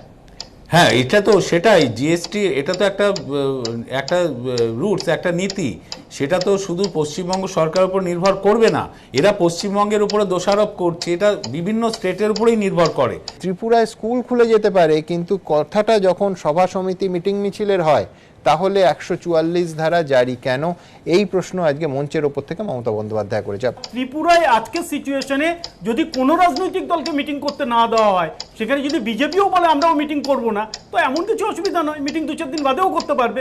স্কুল কলেজ তারা খুলেছে, সেখানে স্কুল কলেজে তারা অনুমতি দিয়েছে যে হ্যাঁ পঠনটা দরকার, রাজনৈতিক পাঠশালার দরকার নেই, বাচ্চাদের পাঠশালার দরকার আছে, তার জন্যই করেছে। এত অবাক হওয়ার কিছু নেই। আগে পশ্চিমবঙ্গ সরকার নিজে আপনি আচরি ধর্ম অপরকে শেখাও, নিজে আগে ধর্ম পালন করুন, তারপর উনি বলবেন। কারণ উনি অনেক কথাগুলোই তো বলেছেন, প্রত্যেকটা কথার উত্তর দিতে গেলে অনেক কিছু করতে হবে। আমি মুখ্যমন্ত্রী না হলে অন্য কেউ মুখ্যমন্ত্রী হবেন, আমরা তো বলছি উনি মুখ্যমন্ত্রী না হলে অন্য কেউ হবেন, কিন্তু সেটা ওনার সরকার বাদ দিয়ে হবে। কারণ উনি জানেন উনি জিততে না পারলে তাসের ঘরের মতো ওনার সরকারটা পড়ে যাবে, উনি জানেন ভালো করে। তার জন্য বলছেন ভোটটা আপনারা দেবেন। যুদ্ধ হচ্ছে নাকি ভবানীপুরে? একটা হরিশ চ্যাটার্জি স্ট্রিটে কেউ ঢুকতে পারবে না? কোথায় লেখা আছে? 5 জন নিয়েও ঢোকার কথা বলছে, না ঢুকতে দেবো না। পুলিশ অফিসার একজন সাংবাদিককে বলছে, এই কি শব্দ? একটা পুলিশ অফিসার একজন সাংবাদিককে বলছে ক্যারেক্টার সার্টিফিকেট আনুন। একটা জায়গায় ঢুকতে গেলে ক্যারেক্টার সার্টিফিকেট দরকার। উনি বলছেন তালিবান হতে দেবো না। আরে আপনি তো তালিবানের চেয়ে ভালোভাবে ব্যবস্থা করে দিয়েছেন বাংলার বুকে। এটা তো তালিবানই রাজ চলছে পশ্চিমবাংলার বুকে, যে আমরা যা বলবো তাই করতে হবে, এখানে তুমি ঢুকতে পারবে না, ওখানে তুমি কথা বলতে পারবে না। পশ্চিমবাংলায় চলছেটা কি, হচ্ছেটা কি, এটা জবাব চেয়েছে পশ্চিমবাংলা। আর ভবানীপুর ওয়াটারলু হতে পারে, এটা আজকে বলে দিচ্ছি আমরা। রাজ্য সভাপতির দায়িত্ব নিয়েই বুধবার সকালে মুখ্যমন্ত্রীর পাড়ায় প্রচারে যান সুকান্ত মজুমদার। হরিশ চ্যাটার্জি স্ট্রিট ও বলরাম বসু ঘাট স্ট্রিটের সংযোগস্থলে তাদের আটকে দেয় পুলিশ। সঙ্গে সঙ্গে স্লোগান ওঠে। এরপরই ডিসি সাউথ আকাশ মাঘারিয়ার সঙ্গে বাগযুদ্ধে জড়ান বিজেপি সাংসদ জ্যোতির্ময় সিং মাহাতো। आप नहीं बात कर सकते। मैं मेंबर पार्लियामेंट हूँ, मैं जानता हूँ अच्छे से। आप मेंबर पार्लियामेंट हैं, मैं भी जानता हूँ। आप यहाँ पे कैसे 5 आदमी से ज्यादा लेके आ रहे हैं? मैं नहीं लाया हूँ। ये सारे आदमी कौन है? पूछिए उन लोग को। तो आपकी जिम्मेदारी है, मेरी जिम्मेदारी नहीं, आपकी जिम्मेदारी है। ऐसे नहीं बात कर सकते। 5 से ज्यादा आदमी चुनाव प्रचार में आप नहीं कर सकते। चुनाव प्रचार में आया हूँ, वोटिंग हो रहा है। चुनाव प्रचार केस डालिए मेरे को। आपको लगता है कि आप रूल फॉलो नहीं करेंगे? चुनाव प्रचार नहीं कर रहे आप? नहीं कर रहा हूँ। 1+4 होना चाहिए। आपके कितने आदमी देखे? कौन कहाँ से आ गया? आप जनप्रतिनिधि हूँ, कोई भी देख के मेरे को आ सकता है। आप नहीं बात कर सकते। बाबू कानून आप भी पढ़ा है, मैं भी कानून पढ़ के आया हूँ। हम कोई आप ऐसे बात नहीं कर सकते। हम आपसे बात ही नहीं कर रहे। चलिए। মুশকিল হচ্ছে কি যে এই যে সরকারি আইন লঙ্ঘন করা বাধা দান, এটা ন্যাশনাল ক্রাইম রেকর্ড ব্যুরোর তথ্য অনুযায়ী হচ্ছে বিজেপির যে স্বর্গরাজ্য গুজরাট 1 নম্বরে, অর্থাৎ ভারতীয় দণ্ডবিধির 188 ধারা অনুযায়ী 2,27,909টি আইন লঙ্ঘনকারীর ঘটনা ঘটেছে গুজরাটে 1 বছরে। এরা পশ্চিমবঙ্গে যখন মিটিং মিছিল করে পারমিশন নেয় না, এরা জানেই না পারমিশন নিতে হয়। এক হচ্ছে, দ্বিতীয় হচ্ছে 1+4। আমি একটু বলে নিই, আপনি নিশ্চয়ই বলবেন 1+4। যেটা আমি একটা জিনিস জানতে চাইছি, নির্বাচনী আইনে বিধি কোথায় ভাঙা হবে? আমি যদি মিটিং করি, আমি যদি পাবলিক মিটিং করি, আমি যদি মিছিল করি, তাহলে সেখানে পারমিশন নিতে হবে। কিন্তু ডোর টু ডোর ক্যাম্পেইন করার জন্য কখন আমাকে পারমিশন নিতে হবে? কোথায় বলা আছে? আমি 3 জন 4 জনকে নিয়ে মিছিল, আমি যেতেই পারি, বাড়িতে একদম যেতে পারেন, একদম যেতে পারেন। কিন্তু ভারতবর্ষের বলে দিচ্ছি, এমন একটা জায়গা যেখানে মুখ্যমন্ত্রীর বাড়ি আছে বলে ওখানে যারা বাস করেন তাদের বাড়িতে গিয়ে ভোট চাইতে পারবে না কেউ? কোথায় বলা আছে? আমি একটা কথা বলছি যে নিশ্চয়ই আপনি 1+4 নিয়ে আপনি যদি ডোর টু ডোর ক্যাম্পেইন করেন, কোনো পারমিশন দরকার নেই। কিন্তু আপনি যখন 200-400 লোক নিয়ে হাঁটতে চাইছেন, ওটা মিছিলে পরিণত হচ্ছে, তার পারমিশন কোথায় আপনি দেখান? তাহলে পুলিশ আটকাবে না কেন? পুলিশ ওখানে ছিল, পুলিশ বলতে পারতেন। এটা তো তৃণমূলের ব্যাপার নয়, এটা নির্বাচন কমিশনের নিয়ম। সেটা পারমিশনের কথা বলেছে, ভ্যাকসিনেশন আছে কিনা দেখাতে হবে, ভ্যাকসিন নিয়েছে কিনা দেখাতে হবে। তো মুখ্যমন্ত্রী 2 জায়গায় মিটিং এ পুলিশ মোট কতজনকে পরীক্ষা করেছেন যে তাদের ভ্যাকসিন? আমরা মুখ্যমন্ত্রী আমরা যে মিটিং করি সেখানে অবশ্যই কোভিড বিধি মেনে ভ্যাকসিনেশন দেখেই আমরা করি। পুলিশ প্রুফ দেখান যে আমরা প্রত্যেকটা পরীক্ষা করিয়েছি, ভ্যাকসিন নিয়েছি কিনা। আপনি 200 লোক নিয়ে মিছিল করছেন আর বলছেন ডোর টু ডোর ক্যাম্পেইন, তার পারমিশন তো চাইবেই পুলিশ। হাই প্রোফাইল একজন নেতা, তার এলাকায় ঢোকার জন্য পারমিশন আসলে বিজেপি কোন অনুমতি না নিয়ে। স্বপন বাবু এই প্রশ্ন করতে চাইছেন যে যখন তৃণমূলের প্রচার হয় ওই ভবানীপুর কেন্দ্রে ওই রাস্তায়, তখন কি সবার কোভিড সার্টিফিকেট দেখতে চাওয়া হয় পুলিশের তরফে? অবশ্যই, যেহেতু কোভিড সিচুয়েশন আছে, নিশ্চয়ই সেই অবস্থার এখন একটা ঘটনা দেখান, জাস্ট একটা ঘটনা দেখান, পুলিশ পরীক্ষা করে ঢোকাচ্ছে। গত বিধানসভা ভোটে ভবানীপুর থেকে 28,000-এর বেশি ভোটে নিকটতম প্রতিদ্বন্দ্বী বিজেপির রুদ্রনীল ঘোষকে হারিয়ে দেন শোভনদেব চট্টোপাধ্যায়। এখন সেই আসনেই উপনির্বাচন। এই অসময়ে হয়তো বাধ্য হয়ে আমরা ইলেকশন করছি, কিন্তু উপায় নেই বলে, কারণ আমি যেহেতু আমাকে এমএলএ হতে হবে 6 মাসের মধ্যে হতে হবে, এবং সেই জন্য ইলেকশনটা হচ্ছে। ভবানীপুর যদি থেমে যায় তাহলে ভারতবর্ষটাও আগামী দিন জয় করা যাবে না। ভারতবর্ষকে আমরা তালিবান বানাতে দেব না, এটা মাথায় রাখবেন। উনি যদি এত বোঝেন তাহলে কেন শপথ নিয়েছিলেন? এই অকাল ইলেকশন কেন করতে হচ্ছে করোনার মাঝখানে? সব বোঝেন উনি, লোকের কাছে নাটক করছেন। রিজাইন করে দিন যদি মান সম্মান বলে কিছু থাকে। মানও নেই, ইমানও নেই। এইরকম লোকেরা সমাজকে কোনোদিন ভালো শাসন দিতে পারে না, মানুষের দুঃখ দূর করতে পারে না। এটা তো নিশ্চিত উনি না জিতে অন্য কেউ মুখ্যমন্ত্রী হবে, তখন পার্টিটাই উঠে যাবে। যেভাবে পুলিশ দিয়ে গুন্ডা দিয়ে পার্টি চালাচ্ছেন, ওর নিজের পার্টির নেতারাই পালিয়ে যাবে ছেড়ে, যেভাবে লোক বিধানসভা ইলেকশনের আগে হয়েছিল, সেটা উনি ভালো করেই জানেন। গত বিধানসভা নির্বাচনের ফল ঘোষণার পরে ভোট পরবর্তী অশান্তির অভিযোগে সরগরম হয়ে ওঠে রাজ্য রাজনীতি। শেষ পর্যন্ত জাতীয় মানবাধিকার কমিশনের সুপারিশ ও কলকাতা হাইকোর্টের নির্দেশে ভোটের পরে অশান্তির বেশ কিছু ঘটনার তদন্ত করছে সিবিআই। এদিন সেই প্রসঙ্গেও বিজেপিকে নিশানা করেন মমতা বন্দ্যোপাধ্যায়। প্রতিদিন গুন্ডামি করছে, নিজের বাড়িতে নিজে বোম মারছে, নিয়ে টিভিতে গিয়ে বলছে আমাকে বোম মেরেছে। কে মারবে রে তোকে? তোর গায়ে ছুতে আমাদের লজ্জা লাগে। 30 বছর যদি সিপিএম কে লড়তে পারি, তোমাদেরও আমরা লড়তে পারি। তুমি মানুষগুলোকে গুতিয়ে গুতিয়ে খুন করে ফায়ারিং করে তার বুকে ডেড বডিতে উঠে নাচছো, তোমাদের লজ্জা করে না? আর বাংলার মানবাধিকার নিয়ে কোয়েশ্চেন করো। यह आरोप कि भारतीय जनता पार्टी वही कर रही है कुछ राज्यों में जो टीएमसी बंगाल में कर रही है, ये तो हो ही नहीं सकता है, कदाचित नहीं हो सकता। किसी और विचारधारा के व्यक्ति की हत्या कर देना, उसके ऊपर हिंसा करना, ये संभव ही नहीं है। हमारा कोई भी कार्यकर्ता हिंसा पे विश्वास नहीं करता है। इसलिए कश्मीर से कन्याकुमारी तक, अटक से कटक तक भारतीय जनता पार्टी ने किसी भी राज्य में हिंसा को प्रश्रय दिया नहीं है और ना ही मौत का तांडव रचा है। বৃহস্পতিবার বিকেলে প্রচারে নামার আগে ভবানীপুরে জৈন মন্দিরে পুজো দেন তৃণমূল নেত্রী। সঙ্গে ছিলেন অন্য নেতারাও। এর আগে ভবানীপুর বিধানসভা কেন্দ্রের অন্তর্গত মসজিদ এবং গুরুদ্বারেও যান তৃণমূল নেত্রী। বিজেপি প্রার্থী প্রিয়াঙ্কা টিব্রেওয়ালকেও মন্দিরে পুজো দিতে দেখা গেছে। পাশাপাশি কখনো ঢাক বাজানো, কখনো ধুনুচি নাচেও অংশ নিয়েছেন তিনি। বলছেন প্রত্যেকে 100 জনের মধ্যে 100 জনই ভোট দিতে বেরোবেন, ঝড় জল বৃষ্টি হলেও ভোট দিতে বেরোবেন। আমি বলছি যে একাধিক ক্ষেত্রে দুটো জনসভায় দেখা যাচ্ছে যে ওই ইংরেজিতে একটা কথা আছে না, নো স্টোন আনটার্ন, প্রায় সেই রকম। নন্দীগ্রামের পর মমতা বন্দ্যোপাধ্যায় কি বিশেষ জোর দিচ্ছেন এবারের প্রচারে ভবানীপুরে? এটা উপনির্বাচন বোঝাই যাচ্ছে না, মনে হচ্ছে একটা জেনারেল ইলেকশন। একদম জেনারেল ইলেকশন 21-এর বিধানসভা নির্বাচনে যেন একটা কন্টিনিউয়েশন চলছে, যে মোদী অমিত শাহর বিরুদ্ধে তার অভিমুখ, প্রচারের অভিমুখটা কিন্তু প্রতিনিয়ত তিনি তাক করে আছেন, এবং একটা মোদী বিকল্প 24-এ কি হতে পারে তিনি নেতৃত্ব দিবেন, এই ভাবনা থেকেই কিন্তু তিনি বারবার তার প্রচারটাকে আনছেন। একই সাথে এই নির্বাচনে একেবারে মানে বলা যায় কমপ্লিট একটা আলাদা প্যারাডাইমও পাচ্ছি। বিধানচন্দ্র রায়কে কোনোদিন মন্দির মসজিদে যেতে হয়নি, সিদ্ধার্থ শঙ্কর রায়কে কোনোদিন মন্দির মসজিদ গির্জাতে যেতে হয়নি, ববুল হোসেনকে কোনোদিন যেতে হয়নি, বুদ্ধবাবুরা তো যেতেনই না। এই মুখ্যমন্ত্রী মমতা বন্দ্যোপাধ্যায়কে কিন্তু আজকে আমরা দেখতে পাচ্ছি মন্দিরে যাচ্ছেন, মসজিদে যাচ্ছেন, গুরুদ্বারায় যাচ্ছেন, অর্থাৎ শেষ পর্যন্ত কিন্তু আইডেন্টিটি পলিটিক্সের জায়গাটাকে অ্যাসিওর করছেন। আমি বলছি হয়তো বলছেন সর্বধর্ম সমন্বয়, কিন্তু প্রশ্নটা হচ্ছে কেন একজন মুখ্যমন্ত্রীকে বিভিন্ন ধর্মীয় স্তর যেতে হবে? ভোট ভিক্ষার জন্য কেন মসজিদে যেতে হবে, মন্দিরে যেতে হবে, গির্জায় যেতে হবে? আপনি আমাকে বলতে পারেন? একই সাথে আমি প্রশ্ন চাইছি যে আইডেন্টিটি পলিটিক্সের যে বাতাবরণ পশ্চিমবাংলায় তৈরি হয়েছে, সেখানে ইকোনমিক ইস্যু নিয়ে আলোচনা কতটুকু এখানে আসছে, কতটুকু আমাদের জীবন জীবিকা নিয়ে আলোচনা আসছে আলোচনায়? এই নির্বাচনে আমরা এখনো, এবং এখন থেকে না, যত নির্বাচন আসছে প্রতিটা নির্বাচনেই কিন্তু আমাদের লক্ষ্য এবং মানুষের কাছে বক্তব্য এটাই থাকবে যে 24-এ বিজেপিকে কেন্দ্র থেকে উৎখাত করতে হবে, কারণ বিজেপি ভারতবর্ষের ক্ষেত্রে একটা বিপদ। আর বিশ্বনাথ বাবু বললেন কেন মন্দির মসজিদ গুরুদ্বারায় যাচ্ছেন, এটা আগেকার যুগের লিডাররা যেতেন না।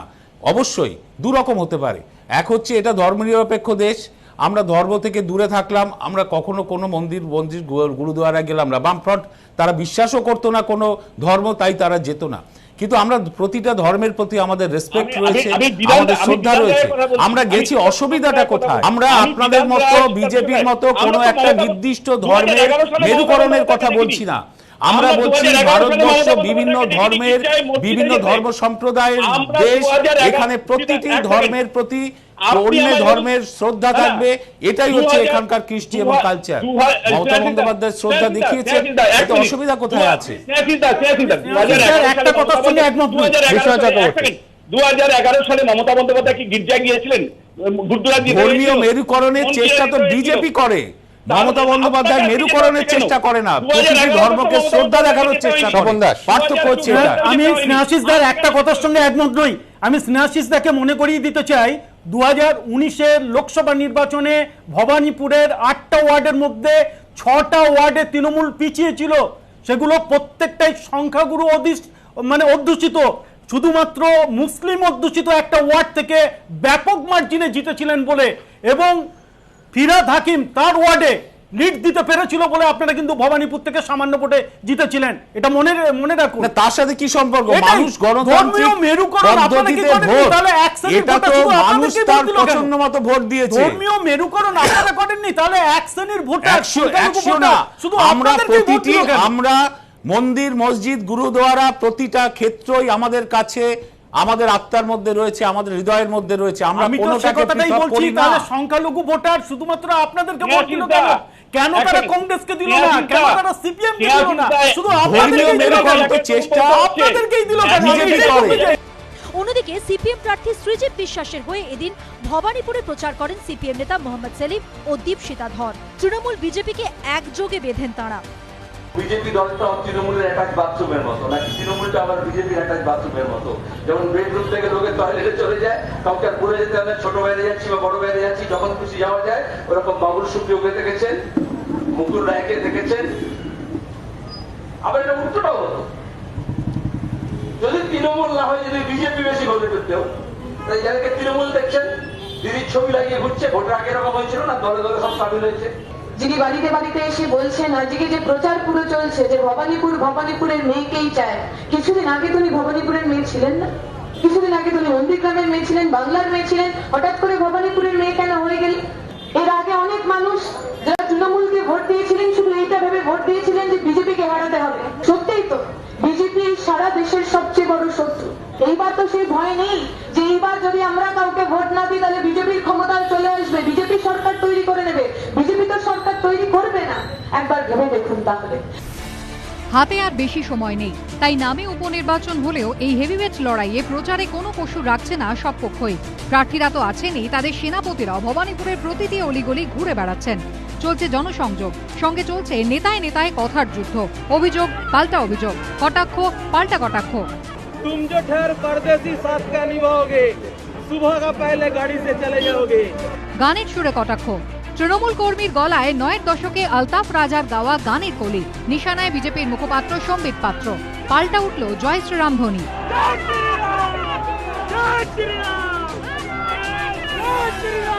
ভবানীপুরে বিজেপি প্রার্থী প্রিয়াঙ্কা তিব্রেওয়ালের সমর্থনে এদিন প্রচারে নামেন বিজেপির জাতীয় মুখপাত্র সম্বিত পাত্র। দইপট্টি এলাকায় হালকা চালে শুরু হয় প্রচার। রাস্তার ধারে ছাতুর শরবতের দোকান দেখে সেদিকে এগিয়ে যান সম্বিত পাত্র।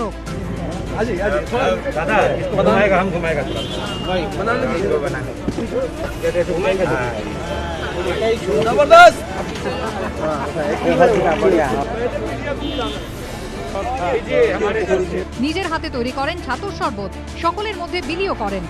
देखिए ये जो सत्तू होता है ना, ये हमेशा दिमाग को दिल को ठंडा रखता है।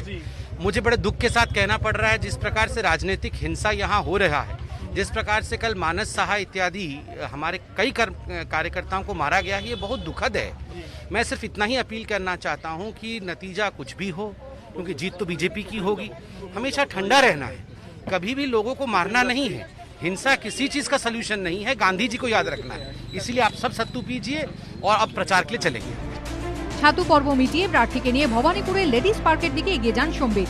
এই সময় সম্বিত পাত্রকে দেখে কয়েকজন তৃণমূল কর্মী প্রথমে জয় বাংলা স্লোগান তোলেন। এরপরই আলতাফ রাজার গাওয়া সেই গান। तुम जो ठहर परदेसी साथ का निभाओगे, सुबह का पहले गाड़ी से चले जाओगे। অনেক কু কু করে বসন্তের কোকিল আসবে। तुम जो ठहर परदेसी साथ का निभाओगे, सुबह का पहले गाड़ी से चले जाओगे। এখানে মমতা বন্দ্যোপাধ্যায় ভবানীপুরের মেয়ে, তাকেই পাওয়া যাবে। পরদেশি কোকিলকে পাওয়া যায় না, পরদেশি কোকিল আসে আয় আর তু তু ডাকে চলে যায়। সম্বিত পাত্র, যিনি আদতে ওড়িশার মানুষ, মূলত থাকেন দিল্লিতে, ভবানীপুরে তাঁর প্রচারকে ঘিরে ফের কটাক্ষ করেন ওই তৃণমূল কর্মী। উড়িষ্যা থেকে এসেছেন, আসুন, কিন্তু এখানে ভবানীপুরের যখন প্রয়োজন হবে মমতা বন্দ্যোপাধ্যায়ই পাওয়া যাবে, আর কাউকে পাওয়া যায় না। ঠিক ওই সময় সেখানে চলে আসেন সম্বিত পাত্র।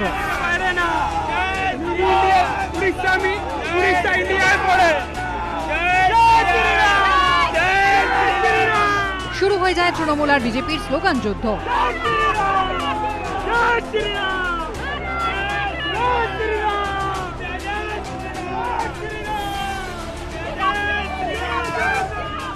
आप कहते हैं बहिरागत, ये मानस साहा बहिरागत था? ये कहां बाहर से आया था? ये अभिजीत सरकार बहिरागत था? कहां बाहर से आया था? ये इसी माटी का संतान था, ये मानुष था, वो मानुष था, वो इस माटी का संतान था, उसके मां को आपने पीड़ा दिया है। সম্বিত পাত্র হচ্ছে এ ইনস্টিটিউশন অফ লাইজ। কোথাকার দাঙ্গা টুইট করে দেখাবে বাংলার দাঙ্গা, কোথাকার অন্যায় টুইট করে দেখাবে বাংলার অন্যায়।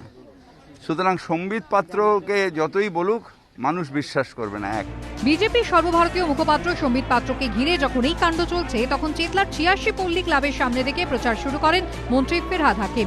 বাড়ি বাড়ি প্রচার, স্থানীয়দের সঙ্গে কথাবার্তা বলা, তাঁদের সমস্যার কথা জানতে চাওয়া। এভাবেই জনসংযোগ সারেন ভবানীপুরের ভোটযুদ্ধে মমতা বন্দ্যোপাধ্যায়ের অন্যতম সেনাপতি ফেরহাদ হাকিম। এক জায়গায় মন্ত্রীকে সামনে পেয়ে পুরো পরিষেবা সংক্রান্ত বিষয়ে অভাব অভিযোগ জানান স্থানীয় বাসিন্দারা। নোটবুকে সমস্যার কথা লিখে নেন মন্ত্রী। বেশিরভাগই পুরো পরিষেবা সংক্রান্ত, এবং সেই পুরো পরিষেবা সংক্রান্ত অভিযোগ যথাসম্ভব নোটবুকে তুলে নিচ্ছেন এবং সেই বিষয়ে সমাধানের আশ্বাস দিচ্ছেন। কোথাও বাড়িওয়ালা ঘর সারাতে দিচ্ছে না, কোথাও উঠোনটা নিচু হয়ে গেছে, রাস্তা উঁচু হয়ে গেছে, জল ঢুকছে, কোথাও এরকম ছোটোখাটো সমস্যা থাকে। কিন্তু যারা বলছে তারা কিন্তু শাঁখও বাজাচ্ছে। মন্ত্রী যখন চেতলায় প্রচার করছেন সেই সময় 82 নম্বর ওয়ার্ডে প্রচার চালাচ্ছিলেন ভবানীপুরের সিপিএম প্রার্থী শ্রীজিৎ বিশ্বাস। দুপক্ষের মুখোমুখি দেখা হয়ে যাওয়ার মতো পরিস্থিতি তৈরি হয়, যদিও কিছুক্ষণ পর শ্রীজিৎ দলীয় সমর্থকদের নিয়ে অন্য রাস্তায় চলে যান। একদিকে যখন ভবানীপুরে উপনির্বাচন ঘিরে সরগরম রাজনীতি, অন্যদিকে তখন মগরাহাটের বিজেপি নেতার মৃতদেহ নিয়ে তুলকালাম।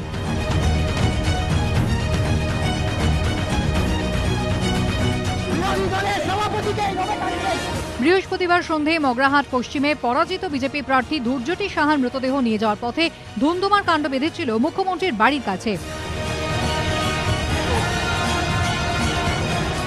ভবানীপুর ইলেকশন বলে ভবানীপুরে বডিটাকে নিয়ে এসে নাচানাচি করলো, এটাতে বর্বরতার একটা অসীম নিদর্শন। তার কারণ ওরা লাশের ওপর দাঁড়িয়ে রাজনীতি করতে চায়, और আমরা জ্যান্ত মানুষকে সাথে নিয়ে রাজনীতি করতে চাই। मजुमदार जी के ऊपर लाठी बरसाते हैं, उनके ऊपर एफआईआर कर देते हैं, और मुझे दुख के साथ कहना पड़ रहा है एक डेड बॉडी के साथ आपने अन्याय किया। मानस साहा तो अब दुनिया में रहे नहीं, मगर जब उनके बॉडी को लेकर माननीय मुख्यमंत्री के द्वार पर जाकर न्याय मांगा जाता है, आप बॉडी को लेकर उसकी दुर्गति करते हैं। क्या ये न्याय है ममता जी? বিজেপির অভিযোগ, 2রা মে বিধানসভা ভোটের ফল প্রকাশের পর তাদের মগরাহাট পশ্চিমের পরাজিত প্রার্থী দুর্যটি সাহা যখন বাড়ি ফিরছিলেন তখন তার উপর হামলা চালায় তৃণমূল। মাথায় গুরুতর চোট পান তিনি। প্রায় 2.5 মাস পর বুধবার মৃত্যু হয় বিজেপি নেতা দুর্যটি সাহার। বৃহস্পতিবার ময়নাতদন্তের পরে প্রথমে বিজেপি রাজ্য দপ্তরে নিয়ে যাওয়া হয় মৃতদেহ। তারপর মুখ্যমন্ত্রীর বাড়ির এলাকা দিয়ে মৃতদেহ নিয়ে যায় বিজেপি। সেই সময় পুলিশের সঙ্গে ধস্তাধস্তি বেঁধে যায় বিজেপি নেতাকর্মীদের।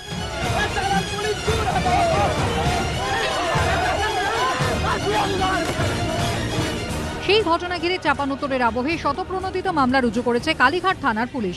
বিজেপি রাজ্য সভাপতি সুকান্ত মজুমদার, ভবানীপুরের বিজেপি প্রার্থী প্রিয়াঙ্কা তিব্রেওয়াল, ব্যারাকপুরের বিজেপি সাংসদ অর্জুন সিং ও পুরুলিয়ার বিজেপি সাংসদ জ্যোতির্ময় সিং মাহাতোর বিরুদ্ধে জামিন অযোগ্য ধারায় মামলা রুজু হয়েছে।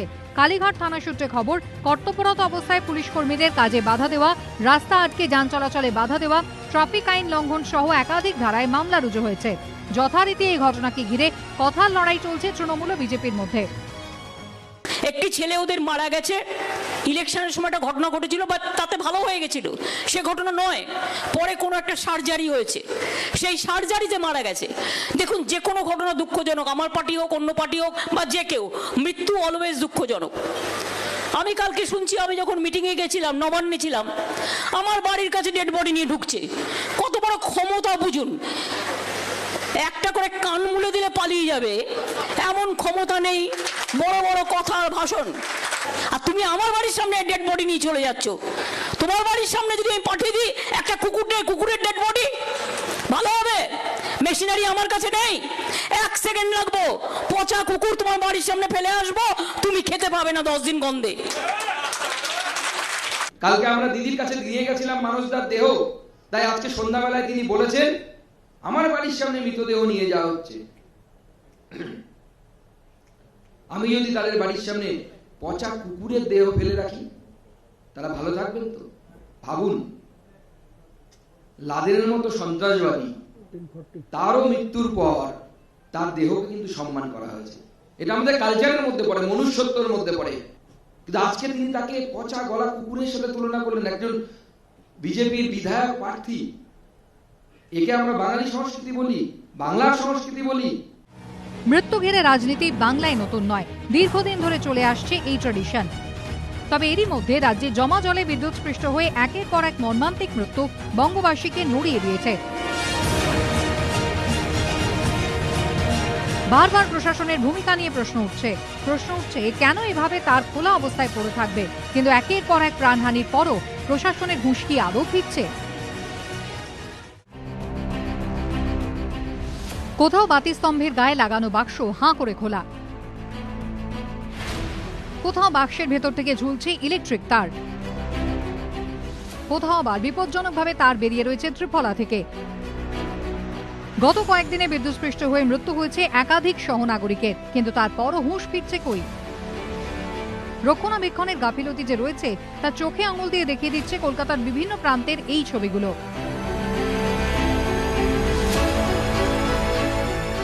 যেমন উত্তর কলকাতার পাইকপাড়া, পাইকপাড়ায় জল যন্ত্রণা, এই বিষয়টা সর্বজন বিদিত। সেই উত্তর কলকাতার পাইকপাড়ায় একাধিক বাতিস্তম্ভ আমাদের নজরে এলো, যেখানে দেখা গেল বিপজ্জনকভাবে রয়েছে বাতিস্তম্ভগুলি। যেমন এই বাতিস্তম্ভটি দেখুন, দীর্ঘদিনের অযত্ন এই বাতিস্তম্ভে যেরকম জং ধরিয়ে দিয়েছে, আর তার থেকে বিপজ্জনক করে তুলেছে মানুষের জীবনযাত্রা। কিছু করে নেই, এইভাবেই পড়ে রয়েছে অনেক দিন ধরে, প্রায় 6 মাস ধরে পড়ে রয়েছে, কোনো ব্যবস্থা করছে না। লোকের পায়ে লাগছে, যাওয়া আসা করছে, যখন তখন বিপদ হতে পায়ে বেজে পড়ে যাচ্ছে। তো একই অবস্থা উল্টোডাঙ্গার এই সিগন্যালের পোস্ট থেকে বেরিয়ে রয়েছে অজস্র তার। ঠিক হাতের নাগালে এই ট্রাফিক সিগন্যালের যে পোস্ট রয়েছে সেখানে এভাবেই বিপজ্জনকভাবে একাধিক তার কুণ্ডলি পাকিয়ে রাখা রয়েছে। খেয়াল করে বুঝুন যে এখান থেকে পথ চলতি কোনো মানুষ আচমকা যদি বেখেয়ালে হাত এখানে লেগে যায় তাহলেই দুর্ঘটনা এবং বিপদ ঘটাটা অনিবার্য। ধর্মতলায় রাজভবনের সামনে এখানেই জমা জলে বিদ্যুৎস্পৃষ্ট হয়ে প্রাণ হারিয়েছিলেন এক তরুণ ইঞ্জিনিয়ার।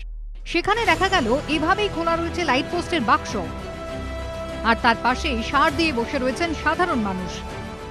মানে অ্যাডমিনিস্ট্রেশনের কিছু করা উচিত, কিন্তু খুব দুঃখের বিষয় যে এটা কেউ কিছু করে না। স্পেশালি এসব ওয়্যারসগুলো বেরিয়ে থাকে, সেগুলো তো কিছু একটা করা উচিত।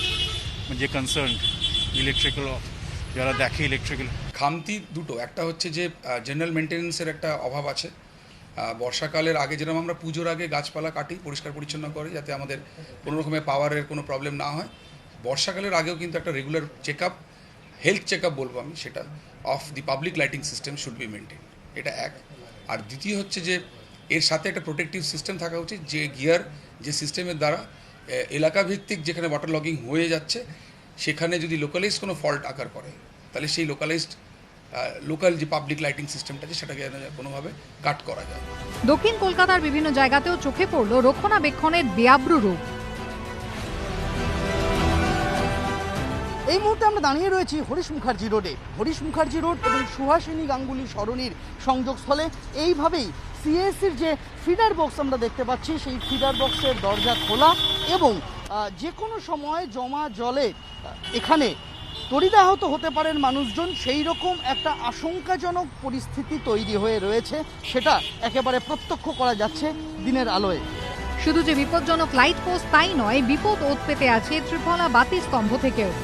দীর্ঘদিন আগেই এই ত্রিফলা বাতি স্তম্ভগুলির যে ঢাকনা রয়েছে সেই ঢাকনা উধাও, এবং যেটা দেখা যাচ্ছে যে নীল রঙের এই টেপ জড়িয়ে এই জায়গাটিকে ঘিরে রাখা হয়েছিল, এবং তারপর যখন আবারও দ্বিতীয়বার মেরামতের প্রয়োজন পড়ে তারপরে আর কেউ এই নীল টেপটি আগের অবস্থায় ফিরিয়ে দেওয়ার প্রয়োজন বোধ করেননি। তাই একেবারে উন্মুক্ত অবস্থায় দাঁড়িয়ে রয়েছে এই ত্রিফলা বাতিস্তম্ভ শেক্সপিয়ার সরণি জুড়ে একাধিক জায়গায়।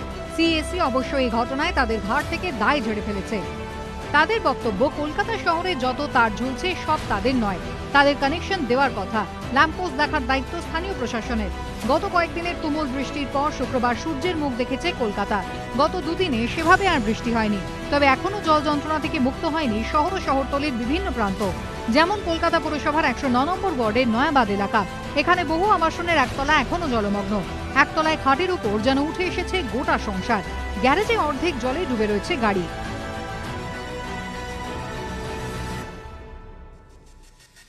কলকাতা পুরসভার 109 নম্বর ওয়ার্ডের অন্তর্গত নয়াবাদ এখনো পর্যন্ত কিন্তু একেবারে জলের তলায়। বিভিন্ন জায়গা যেমন জলমগ্ন, রাস্তা থেকে শুরু করে লোকের বাড়ি, ফ্ল্যাটের নিচে সমস্ত জায়গায় কিন্তু জলমগ্ন অবস্থায় রয়েছে, এবং বহু মানুষ বাড়িতেই আটকা পড়ে গিয়েছেন, একেবারে গৃহবন্দী হয়ে রয়েছেন শুধুমাত্র জল জমার কারণে। অনেকে আবার বাড়িও ছেড়েছেন। আমরা যে বাড়িতে রয়েছি এটা নয়াবাদ এলাকায় রায় পরিবারের বাড়িতে রয়েছি আমরা। এখানে যেটা তারা বলছেন যে তারা কিন্তু রীতিমতো বাড়ি ছেড়ে চলে যেতে বাধ্য হয়েছেন। নিজেদের বাঁচাতে বাইরে একটা শেল্টার নিতে বাধ্য হয়েছি, এবং জামা কাপড় থেকে শুরু করে আলমারির নিচ সমস্ত ভেসে গেছে। খাবার দাবার কিচ্ছু অবশিষ্ট নেই, সমস্ত নষ্ট হয়ে গেছে। জল যন্ত্রণার ছবি দেখা গেল রাজপুর সোনারপুরের একাধিক ওয়ার্ডে। কোথাও হাঁটু সমান, কোথাও আবার কোমর সমান জল। জল দুর্ভোগের কারণে কোনো কোনো বাড়িতে তো রান্না বান্নাও বন্ধ হয়ে গেছে। 4 দিন ধরে আমরা পুরো ডুবে রয়েছি। 4টে আলমারি 4টে তাক পুরো ডুবে গেছে, ভেসে গেছে, খাওয়া দাওয়ার অসুবিধা, মানে কল ডুবে গেছে, জল নিতে পারছি না পরিস্থিতি, রাস্তাঘাটে চলতে পারছি না, মানে এরকম। আর কত কষ্ট করে জিনিস করে আজকে যদি সেই জিনিস নষ্ট হয় তাহলে কি করব আমরা? আমাদের কেউ দেখার নেই, একবার খোঁজ নেওয়ার নেই। অস্বাভাবিক বৃষ্টি হয়েছে। এই বৃষ্টিতে প্রথমত আমাদের যেখানে যেখানে জল জমে আমাদের আউটলেট হচ্ছে পাম্পের মাধ্যমে খালে ফেলা। তো পাম্প করে আমরা খালে ফেলছি, কিন্তু খালের জলই উপচে এসে আমাদের এলাকায় ঢুকছে, আর খালের জল নামছে না। যেমন আদিগঙ্গা আছে, এদিকে জয়নপুরের ওদিকে যে হোগলকুড়িয়া ক্যানেল আছে, পাঁচজনী ক্যানেল যেটা রানিয়ার ওখানে, এইসব ক্যানেলগুলো থেকে আমাদের জল এখনো পাস করছে না। ওই জল এখনো পর্যন্ত আমাদের রাস্তার উপরে আছে। শুধু দক্ষিণই নয়, উত্তরের ছবিটাও একই রকম। বরানগরের বিস্তীর্ণ এলাকা এখনো জলমগ্ন, যেন একটা বিচ্ছিন্ন দ্বীপ। জলের কারণে বন্ধ বাজারহাট, মাথায় হাত ব্যবসায়ীদের। জল যন্ত্রণার ছবি বরানগরের বিভিন্ন জায়গায়। এই মুহূর্তে আমরা আড়াইসি বাজার চত্বরে রয়েছি। বৃষ্টির পর বেশ কয়েকটা দিন কেটে গেলেও এই পুরো সম্পূর্ণ রাস্তা কিন্তু জলমগ্ন, এবং যারা ব্যবসায়ী থেকে এলাকার যারা বাসিন্দা প্রত্যেককেই দুর্ভোগ পোহাতে হচ্ছে। এই জলের মধ্যে দিয়েই তাদেরকে হাঁটাচলা করতে হচ্ছে। বিশেষজ্ঞরা বলছেন মান্ধাতার আমলে নিকাশি ব্যবস্থার জন্যই শহর জোড়া এই জল যন্ত্রণা। মূলত এই কলকাতা তো বহু আগে তৈরি হয়েছে, আমরা কোনো এক সময় 300 বছর ক্রস করে গেছি। এবার তার ফলে এই যে ড্রেনেজ সিস্টেম যখন কলকাতা তৈরি হয়েছিল তখনই একটা তাদের প্রেডিকশন অনুযায়ী করেছিল, যেখানে যেখানে নিচু নিচু আছে সেইখানে সেখানে যদি স্যাটেলাইট রিজার্ভার করা হয়, মানে এই রিজার্ভারগুলো it is not a single reservoir, এমন না যে সারা কলকাতা মিলে একটা রিজার্ভার। আমি স্যাটেলাইট রিজার্ভার টার্মটা ইউজ করছি, যে ছোটো ছোটো ছোটো ছোটো কতগুলো আন্ডারগ্রাউন্ড, একদমই পুরোপুরি underground, it is not semi underground, পুরোপুরি আন্ডারগ্রাউন্ড রিজার্ভার থাকবে, এবং সেখানে বৃষ্টির জলটা কালেকশনের একটা ব্যবস্থা থাকবে। আমাদের স্কোপে নেই, এটা ইরিগেশনের স্কোপ। ইরিগেশনের লোকরা আছে, তাদের দেখিয়ে দিয়েছি। কিন্তু লোকের ধারণা কলকাতা শহরে জল জমলেই কলকাতা কর্পোরেশনের সমস্ত দোষ হয়ে যাচ্ছে। বাস্তবে তা তো নয়। জলটা তো ক্যানেলগুলো থেকে যে বেরোচ্ছে, যে গুনিয়াগাছি খাল, এই খালে এই যে ব্রিজটা যেখানে আমরা দাঁড়িয়ে রয়েছি, এখানে অবস্ট্রাকশন আছে, প্রপার জল বেরোচ্ছে না। অবস্ট্রাকশন আছে তো আপনারা দেখলেন, দেখালাম তো অবস্ট্রাকশন, যে ফোর্সটা ওখান থেকে আসছে সেই ফোর্স এখানে আসছে না। শুধু যে জমা জলে দুর্ভোগে রয়েছে শহরবাসী তাই নয়, এর সঙ্গে বাড়ছে জলবাহিত রোগের প্রকোপও। জমা জল থেকে বিশেষ করে যে রাস্তায় জল জমে তাতে যদি কোথাও কোনো পাইপে লিক থাকে, এখন পাইপের থেকে মানুষ বা টিউবওয়েলে লিক থাকে, সেক্ষেত্রে কিন্তু কন্টামিনেশন হতে পারে। এই কন্টামিনেশন অফ ওয়াটার থেকে জলবাহিত যে রোগগুলো বেশি হয় সেগুলো হচ্ছে যেমন বিভিন্ন গ্যাস্ট্রোএন্টারাইটিস, কলেরা, এন্টারিক ফিভার এবং ভাইরাল হেপাটাইটিস। এই সমস্ত রোগগুলো কিন্তু জমা জল থেকে, বিশেষ করে আমি যে পানীয় জল তার সাথে যদি এই অপরিশুদ্ধ জলের মিক্সিং হয় কোনো একটা ভাবে, তাহলে কিন্তু এই জলবাহিত রোগগুলো কিন্তু অনেক বেশি কিন্তু হতে পারে। যেহেতু জমা জল এবং একদম বর্ষাকালের মতন বৃষ্টি হচ্ছে, তো জলবাহিত যেসব রোগগুলো সেইগুলো কিন্তু আমরা অলরেডি পাচ্ছি। যেরকম প্রথমেই বলবো, জলবাহিত রোগ পেটের সমস্যা, ডায়রিয়া, ডিসেন্ট্রি, এগুলো ভীষণভাবে আসছে। তার সাথে হচ্ছে ডেঙ্গি হচ্ছে, ম্যালেরিয়া, যেহেতু মশার কামড় বাড়ছে, এবং জাপানিজ এনকেফ্যালাইটিস হওয়ারও কিন্তু সম্ভাবনা থাকবে। যে জায়গাগুলোতে জাপানিজ এনকেফ্যালাইটিসের আউটব্রেক হয় তাদেরও কিন্তু সতর্ক থাকতে হবে যে এই অসুখটারও আউটব্রেক হতে পারে। এক দুর্যোগের ধাক্কা এখনো কাটিয়ে উঠতে পারেনি মহানগর। এর মধ্যেই উদ্বেগ বাড়াচ্ছে আরো 2 নিম্নচাপ। আলিপুর আবহাওয়া দপ্তর জানিয়েছে, বঙ্গোপসাগরে তৈরি হওয়া নিম্নচাপ আগামী 12 ঘন্টায় গভীর নিম্নচাপে পরিণত হবে। তা ক্রমশ সরে যাবে ওড়িশা উপকূলের দিকে। তার জেরে রবিবার পূর্ব মেদিনীপুরে ভারী বৃষ্টির সম্ভাবনা রয়েছে। আবহাওয়া দপ্তরের পূর্বাভাস, ওই দিনই বঙ্গোপসাগরে তৈরি হবে আরও একটি ঘূর্ণাবর্ত, তার অভিমুখ এই রাজ্যের দিকে। 26 এবং 27 এই দুদিন দক্ষিণবঙ্গের জেলাগুলোতে মেনি প্লেসেস, সব জায়গায় নয়, হালকা থেকে মাঝারি বৃষ্টি। আর 28 তারিখ দক্ষিণবঙ্গের সব জেলাতে, সব জায়গাতেই বৃষ্টির সম্ভাবনা। এর জেরে সোমবার 2 মেদিনীপুর ও দক্ষিণ 24 পরগনায় ভারী বৃষ্টির সম্ভাবনা রয়েছে। পরদিন অর্থাৎ মঙ্গলবার দক্ষিণবঙ্গের সর্বত্র ভারী বৃষ্টি হবে। 2 মেদিনীপুর, 2 24 পরগনা, হাওড়া, হুগলি, বাঁকুড়ায় ভারী থেকে অতি ভারী বৃষ্টির সম্ভাবনা রয়েছে। দুদিন আগেও এই বাড়িতে প্রাণ ছিল, হাসির কলরব ছিল। এখন বাড়ি জুড়ে শুধুই শ্মশানের নীরবতা, বুক ফাটা আর্তনাদ। কার দোষ, কার গাফিলতি? যে মাত্র 12 বছর বয়সেই বিদায় নিতে হলো স্নেহা বণিক ও তার বন্ধু অনুষ্কা নন্দীকে।